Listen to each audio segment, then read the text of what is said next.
In Romeine 2 vers 17 tot 24 praat Paulus as Jood met die Jode oor hoe hulle oor hulself dink. Hy sê hulle spog daaroor dat hulle die wet van Moses het en dat God hul God is. Hulle spog daaroor dat hulle God se wil ken en presies weet wat in die lewe belangrik is, want die wet leer dit vir hulle.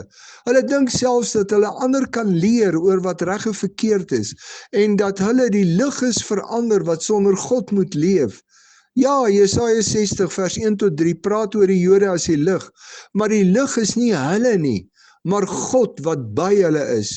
Die Jode word dan gevra of hulle self doen wat hulle vir ander sê om nie te doen nie. Dis maklik om die sondes van ander uit te wys, maar wat gebeur in ons eie lewe? Jakobus 2 vers 10 sê, ons kan die hele wet nakom, maar as ons een dingetjie verkeerd doen, ons skuldig is aan alles. Die wet van Moses help ons om te besef dat ons uit onsself niks het om vir God aan te bied nie. Ons het vir Jesus as ons verlosser nodig. Al probeer ons hoe hard om reg te leef en te doen wat die 10 gebooie van ons vra, kan ons uit onsself niks doen wat vir ons 'n plekkie by God verseker nie.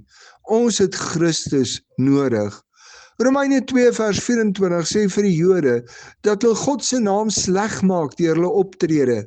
Ongelowiges kyk na hulle lewe en wil dan niks met God te doen hê nie, omdat die kinders van God so lewe. Wat gebeur in jou lewe? Laat jou optrede en daaglikse lewe nie dalk mense verkeerd dink oor God, sodat hulle niks met God te doen wil hê nie. Maak jou lewe ander opgewonde om ook Christus as verlosser te aanvaar.